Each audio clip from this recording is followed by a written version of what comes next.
Jadi kasih utang dulu, dibangunkan, kemauannya sudah bagus. Bapak itu apel, bawa AK-47 semuanya, presiden terus. Dukung. Nah, jangan sampai negara kita kayak begitu. Jadi apabila kita nanti seperti itu, maka NKRI akan menjadi sebutannya Negara Komunis Republik Indonesia atau Republik Indochina Raya. Nah, gitu.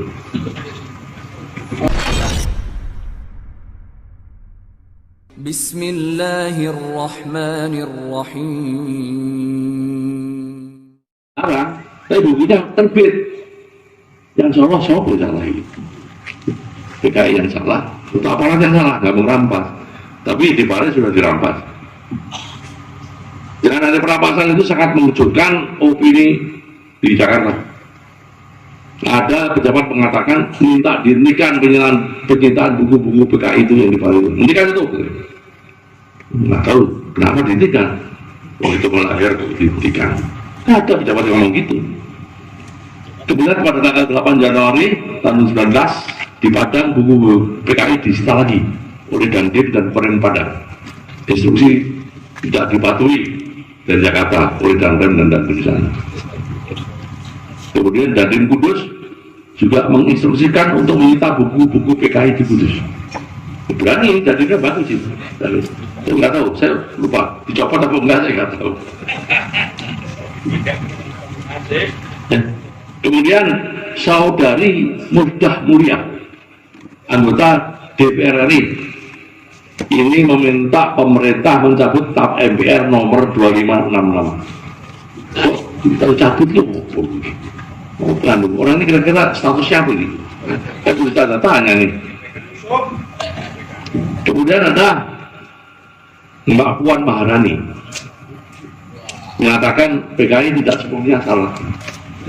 Tidak sepenuhnya salah, yang sebagian lagi sampai yang salah, nggak penuh, yang sedikit gitu.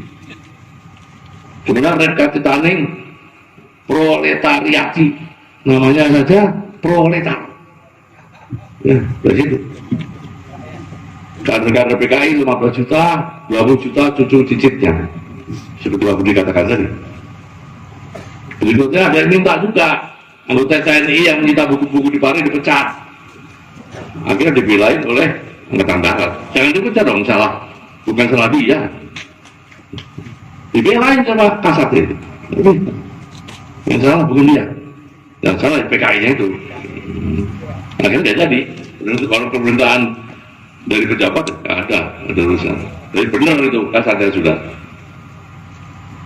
Kemudian juga ada pendapat pejabat agar kolom agama di KTP dihapus. Dia nggak punya agama dengan kalau gitu, ateis nanti dia.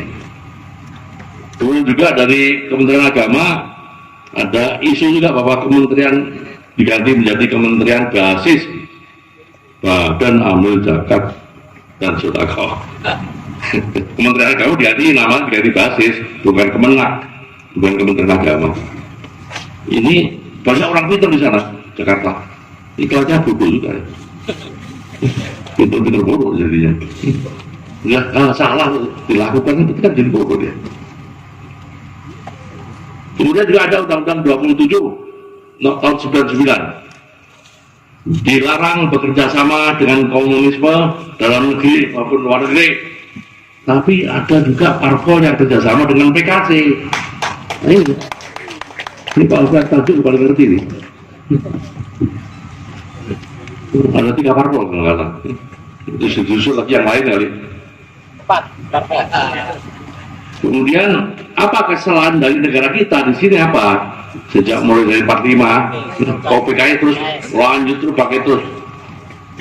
Kesalahan pokoknya adalah pemerintah tidak membubarkan PKI setelah kudeta tahun 48. Itu masalahnya itu aja. Jadi tidak secara resmi dikatakan PKI dilarang kayak TAP MPR gitu. Andaikan itu 48 dilarang, mungkin sudah mati mulai dulu, nggak muncul lagi gitu ya. Dan karena itu tidak dilarang, akhirnya memperkuat diri. Aidit datang dari sana, ya. Kemudian membangun partai dan tahun 55 PKI nomor 4, kekuatannya berapa? 3 juta. Jadi nomor 4 terbesar setelah apa? NU, BNI, Maksud. Kemudian saat ini diklaim oleh RK Tirani bahwa pendukungnya 15 juta dan anak-anaknya 20 juta.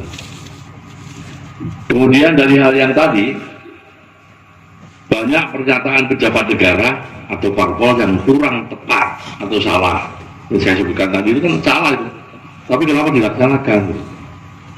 Itu pertanyaan kita gitu. Apa disuruh sama KGB? Nggak tahu.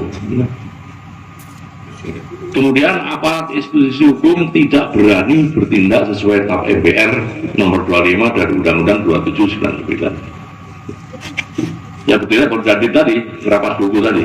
Untuk hal-hal lainnya ya, masih belum kelihatan. Dengan indikasi munculnya berbagai kegiatan atau aksi komunis tadi, berarti komunis atau KGB tetap ada. Komunis tidak pernah mati, cuma tiarap dalam organisasi tanpa bentuk, dan akan muncul kembali bila situasi sangat memungkinkan untuk mendapatkan kemenangan. Ini amanatnya Sudirman yang tadi itu. Sasaran PKI masih tetap, yaitu mengkomuniskan dunia, mengganti ideologi Pancasila menjadi ideologi komunis. Namun demikian, kita masih bersyukur karena masih ada saja kelompok masyarakat ataupun ormas yang mewaspadai kebangkitan komunis ini. Di antaranya GBN ini masih menguasai terus, ya di pusat maupun di daerah, ya sesuai harapan kita pantau itu apa yang mereka lakukan, termasuk yang KKN tadi, ya, sampai digagalkan di Jakarta itu pernah. Kemudian mereka bergerak meniadakan slogan-slogan bendera komunis serta parwaris, melawan pernyataan tokoh komunis melalui ceramah-ceramah Pak Alfian Tanjung itu, media massa maupun media sosial. Yang sangat menyedihkan adalah keluarnya pernyataan pemerintah agar jangan terlalu ketat dalam menangani masalah kebangkitan komunis di Indonesia. Oh, bokar begini. Kasihan. Oh, dia nggak kasihan sama kita kalau tekan. Ada apa di balik pernyataan itu? Silakan bapak-bapak yang menganalisa sendiri. Komunis adalah bahaya laten bagi bangsa Indonesia yang bersertifikat Pancasila. TAP MPR nomor 25, Undang-Undang nomor 2799 masih melarang keberadaan komunis di wilayah Indonesia. Jadi kalau mereka mulai muncul bau komunis kemana-mana, langsung ditangkap sendiri nggak apa-apa. Tapi nanti bapak lapor ke polisi, lapor ke Koramil. Jangan dibiarkan. Kalau dibiarkan nanti dikiranya oh kita nggak tahu, tenang aja. Padahal kita tahu, tapi diem, ngapain? Nanti kita kena dadak lagi kayak yang di sini. Jadi apa yang akan terjadi bila kita biarkan pemunculan komunis di wilayah negara kesatuan Republik Indonesia ini? Apa yang terjadi kalau kita biarkan? Ya, jawabannya, apabila kita biarkan pemunculan komunis di wilayah NKRI, maka NKRI akan bernasib seperti Tibet.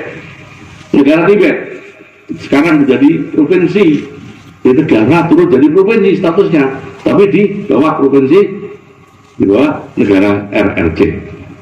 Ditanya bagaimana? Ya tadi itu kasih utang, nggak bisa bayar. Pada kasih utang ini pembangunan dilaksanakan oleh orang-orang Cina, masuk ke Tibet, dibangun semuanya, begitu jadi, dan terjadi selesai. Pekerjanya ternyata adalah tentara merah. Langsung di tempat kerjanya ngambil senjata AK-47 semua diambil. Masing-masing orang bakal 47, kalau 10.000 orang aja, udah rame tuh. Ya. Di daerah kecil itu langsung presiden turun, kamu lalu sana pulang ke India, ke daerah India itu. Ya. Suruh pulang ke sana, suruh mengungsi, kamu jangan alih.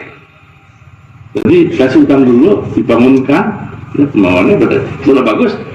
Bapak pasti apel bahwa kapal 7 semuanya presiden turun. Dukung. Nah, jangan sampai negara kita kayak begitu. Jadi apabila kita nanti seperti itu, maka NKRI akan menjadi sebutannya Negara Komunis Republik Indonesia atau Republik Indochina Raya. Nah, gitu. Itu dicanakan mereka paling tidak tahun 10 Oktober tahun 2049 RRC sudah menguasai dunia, termasuk Indochina Raya ini. Nah, kalau kita berdiri aja begitu, jadinya begitu kayak di tadi. Yang dibilang Pak Amin tadi 400 dibuang kemana? Kok saya dengar-dengar ini 100 dalam waktu sampai tahun 2024, 100 juta orang masuk dari sana. Kita ngurus yang 250 aja susah. Harga bensin naik terus, utang banyak. Ditambah lagi 100 juta. Nah, ketika 100 juta masuk itu menurut saya nggak terlalu sulit. Karena apa? Wakil yang terima di sini sudah ada akhir-akhir yang di sini. Yang tiap tanggal 10 Oktober dia pasti diundang ke sana melaporkan. Sehingga dia mengatakan begini, ketemu dengan seorang Cina, ditanya, kamu warga negara apa? Saya warga negara Indonesia. Kamu bangsa apa? Bangsa Cina. Ya, bangsa Cina, warga Indonesia. Nah, boleh. Karena kita punya warga negaraan. Mungkin warga negara enggak di Indonesia ini. Tapi kita ke sana nggak boleh. Nggak boleh. Warga negara Indonesia sama Cina kita nggak boleh. Yang boleh Cina ke sini. Kalah mana gitu. Itu situasi yang sekarang seperti itu. Ya. Jadi dengan gencarnya tuntutan bekas PKI dan simpatisannya kepada pemerintah tentang pelanggaran HAM berat tahun 65 yang menjadikan PKI sebagai korbannya tanpa melihat kebiadaban PKI tahun 45 sampai 68, maka ada saran tindak yang perlu saya sampaikan nih. Yang pertama, orang-orang KKR ini,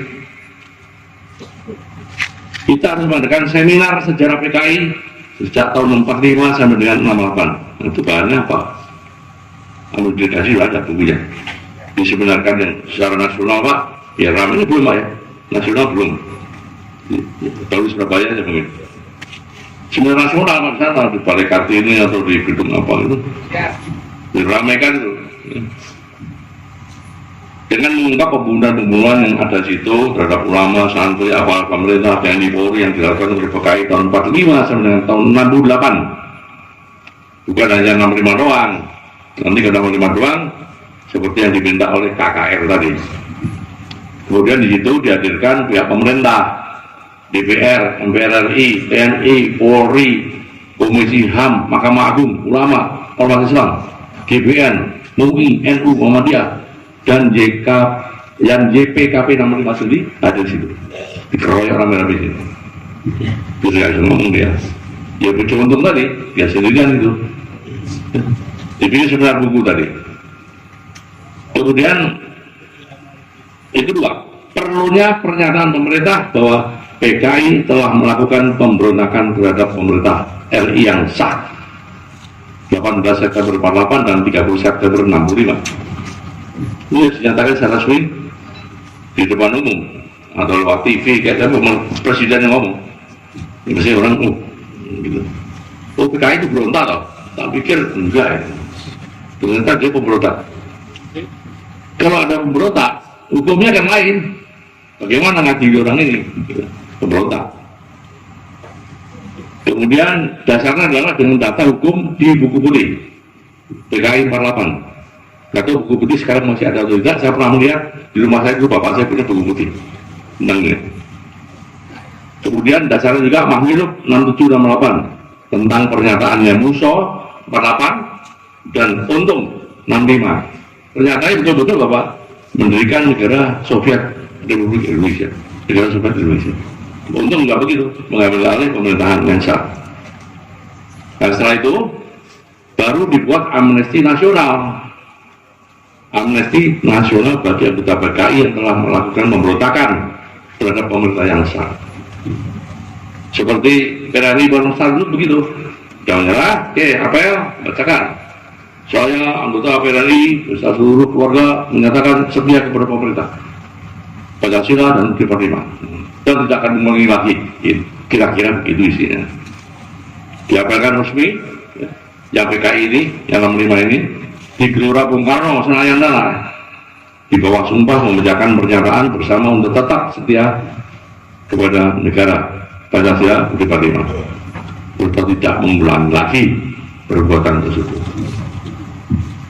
Setelah itu mereka dianggap sebagai warga negara biasa dengan hak dan kewajiban yang sama dengan warga negara lainnya.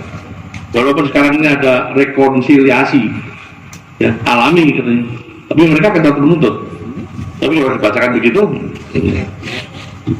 kalau dia nggak mau, ya udah terserah pemerintah mau diapain, harus mau. Dalam membenahi negeri ini sangat diperlukan kekompakan intaran anggota GBN kita maupun kerjasama dan kekompakan dengan organisasi sehaluan lainnya. Persatuan dan kesatuan ini sangat diperlukan dalam perjuangan untuk mewujudkan konsensus nasional kita yang tadi, yaitu mempertahankan, memelihara dan menjaga tetap tegaknya NKRI, Pancasila, UUD 45, Bhinneka Tunggal Ika dan Lagu Kebangsaan Indonesia Raya. Dalam kaitan tugas-tugas yang kita laksanakan dalam rangka untuk menandingi PKI ini, beberapa waktu yang lalu kita telah melakukan counter aksi komunis. Di antaranya kita monitor kegiatan simposium nasional membedah tragedi dan menerima pendekatan sejarah yang diselenggarakan di Hotel Arya Duta, Witang, Jakarta. Ini kita aksi kita dulu. Kita bikin di Balai Kartini. Kemudian mengikuti kegiatan simposium nasional mengamalkan Pancasila dari ancaman kebangkitan PKI dan ideologi lain. Ini Balai Kartini. Kemudian apel siaga nasional GBN bersama PPAD Pusat dan Aliansi Gabungan Ormas Berdasarkan Pancasila tanggal 3 Juli 2016 dari Masjid Istiqlal sampai ke Monas, diikuti sekitar 10.000 massa berjalan aman dan tertib. Saya ikut waktu itu, disuruh pakaian dinas, pakaian apa? Pakaian PPAD lengkap dengan baretnya. Teriak-teriak kita di Monas. Kalau masih ada Habib Rizik ya, masih ada ya. Kemudian juga dalam aksi 4/11, 212/16 dan 212/17 di Monas juga anggota kita banyak ikut ke sana dengan massa sekitar 3 juta orang dalam rangka tuntutan keadilan dan penegakan hukum yang benar dalam kasus penistaan agama oleh Ahok. Jadi kita turun di jalan. Kemudian kegiatan aksi yang lain diselenggarakan oleh DPW termasuk di Jawa Timur, Pak Ibrahim, Pak Akti, Pak Harukat dan lain-lainnya. Tetap berjalan juga. Jadi kita ada aksinya, bukan hanya PKI yang beraksi, kita beraksi. Kemudian juga dari Koramil yang di Jakarta juga merapas kaos-kaos PKI yang dijual di Jatinegara sama di Kebayoran Baru. Itu kemudian tentara itu ngerampasin yang di kios-kios yang di Jatinegara, kaos-kaos berlogo Parwaret. Itulah kira-kira pemunculan PKI di situ, kebangkitan kembali. Kemudian hal terpenting yang dapat kita peroleh dari kegiatan kita anti reak dari komunis tadi, yaitu keluarnya pernyataan Presiden Jokowi pada saat buka puasa bersama di Mabes TNI tanggal 27 Juni 2016 menyatakan bahwa satu, pemerintah tidak akan meminta maaf kepada PKI dalam kasus tragedi 65. Ini sebelumnya dari GBN saya Pak Budi Pak Ahmad mengharap pada Pak Mizan, ya, kita lakukan Pak Mizan, Bang, tolong tuh PKI jangan sampai kita disuruh minta maaf. Apa tuh? Ya, PKI punya rencana untuk Presiden agar minta maaf pada tanggal 17 Agustus tahun 2016. Oke, saya sampaikan. Kita reses itu hari Kamis, hari Senin sudah sampaikan ke Presiden.